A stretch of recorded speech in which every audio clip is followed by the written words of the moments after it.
میرے خیال سے ابھی ایلیگیشنز ہیں، الزام ہے، اس کو اسی طریقے سے بتانا چاہیے. آپ نے یہ بھی کہا کہ انکشاف ہوا ہے کہ اتنے بڑی رقم ان کی جو ہے وہ اس میں اضافہ ہو گیا ہے جو ان آفیشیل ان کی انڈکلیئرڈ ہے. وہ بھی تحقیقاتی اداروں کے مطابق وہ بھی ایک ایلیگیشن ہے، الزامات ہیں. اب جو آپ نے سوال کیا تحقیقاتی ادارے، میں نے جتنی بھی نیوز سٹوری دیکھی اور بہت سارے اینکرز اس پہ ٹویٹ بھی کر رہے ہیں، کچھ کہہ رہے ہیں ہم مزید اس کی ڈیٹیل سامنے لائیں گے. میں نے جو اپنی جنگ افغان کی بھی سٹوریز پڑھی ہے، کہیں پہ سورس نہیں لکھا ہوا کہ کون سی سورس ہے، تحقیقاتی ادارے کون سے ہیں. یہ پہلی مرتبہ اعزاز نے ابھی شاید بتایا کہ پنجاب کا جو اینٹی کرپشن ڈپارٹمنٹ ہے ان کی طرف سے یہ وہ بتا رہے کہ وہ ذرائع ہیں ان کے.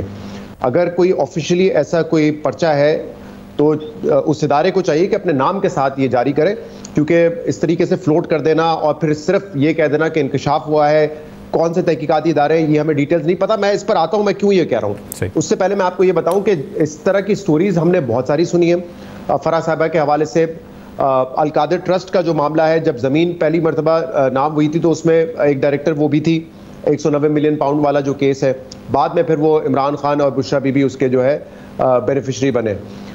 اس کے علاوہ بہت ساری ایسی ڈیلز ہیں جس میں ہم سنتے رہے ہیں، کبھی ان کے شوہر کا نام احسن جمیل گجر کا نام آتا رہا ہے، کبھی فرح گوگی کا نام آتا رہا ہے. تو اس کی تحقیقات تو ہونی چاہیے. اور یہ بڑا ایک الارمنگ تھا کہ حکومت ابھی ختم ہونے والی تھی اور فرح صاحبہ جو ہے وہ ملک چھوڑ کے چلی گئی، فرار ہو گئی. اور اس کے بعد ان کو جتنے بھی تحقیقاتی اداروں نے بلایا ہے، چاہے وہ نیب ہو، ایف آئی ہو، وہ نہیں آئی ہیں. تو ان کو آ کے جواب ضرور دینا چاہیے. ان کے اوپر الزامات بڑے سنگین ہیں اور اس کی پوری مکمل تحقیقات ہونی چاہیے. لیکن ان کا اس طریقے سے جانا، احسن جمیل گجر صاحب کا ہمارے شو پر آ کے انہوں نے کہا تھا کہ وہ بہت جلد واپس آ جائیں گی، میں بھی واپس آ جاؤں گا، لیکن یہ واپس نہیں آئے. اس کی کیا وجہ ہے؟ اس سب کی تحقیقات ہونی چاہیے. یہ عمر چیمہ صاحب نے میرے خیال سے 2022 میں سٹوری کی تھی. اس وقت انہوں نے بتایا تھا کہ جو فرح گوگی صاحبہ ہیں ان کے جو ڈکلیئرڈ ایسٹ ہے اس میں 4 گنا کا اضافہ ہوا ہے. ہم نے احسن جمیل گجر صاحب سے پوچھا تھا اس حوالے سے کہ کیسا اتنا بڑا اضافہ ہو گیا. انہوں نے کہا میرا ریل اسٹیٹ کا کاروبار ہے، فلانا کاروبار ہے. اور انہوں نے یہ دلیل دی اس وقت کہ اگر ہماری کرپشن کے پیسے ہوتے یہ تو وہ ڈکلیئرڈ اثاثے نہیں ہوتے، یہ ڈکلیئر کر رہے ہیں، اس کا مطلب لیجیٹمیٹ طریقے سے ہم نے کمائے ہیں. لیکن اب جو انکشاف سامنے آیا ہے یا جو الزامات سامنے آئے ہیں اس میں یہ بتایا گیا ہے کہ یہ انڈکلیئرڈ اثاثے ہیں جو کہ 15,000% سے بڑھ گئے ہیں. تو اس کی تحقیقات ہونی چاہیے. لیکن ہمیں تھوڑا سا احتیاط میں بتا رہا تھا شروع میں کیوں کرنا چاہیے. 2-3 آپ کے سامنے مثالیں رکھتا ہوں. 2018-19 میں اسحاق ڈار صاحب کا معاملہ بڑا گرم ہوا. نیب نے ان کے اوپر ریفرنس بنایا. الزام کیا تھا کہ 1983 سے 2009 تک اسحاق ڈار کے جو اثاثے ہیں اس میں 9,000% کا اضافہ ہوا. یہ نیب میں کیس تھا، ریفرنس تھا. اب وہ اس کیس سے بری ہو چکے ہیں. تو الزام کیا تھا کہ 9,000% ان کے اثاثوں میں اضافہ ہوا ہے. 2019-20 میں شہباز شریف صاحب کے اثاثوں کے حوالے سے بات ہوئی. ان کے خلاف ایف آئی اے میں بھی کیس ہوا، ان کے خلاف نیب میں بھی کیس ہوا. ایف آئی اے سے وہ بری ہو گئے اور نیب میں ابھی تک شاید ان کا کیس میرے خیال سے بیل تو ان کو مل گئی تھی. الزام کیا تھا کہ شہباز شریف صاحب کے 30 سال کے جو ایسٹس ہیں اس میں بے پناہ اضافہ ہوا ہے. 20 لاکھ سے وہ بڑھ کے 700 کروڑ روپے ہو گئے. 20 لاکھ سے 700 کروڑ روپے. یہ ہمیں کس نے بتایا؟ تحقیقاتی اداروں نے بتایا، نیب نے بتایا، ریفرنس بھی بنا.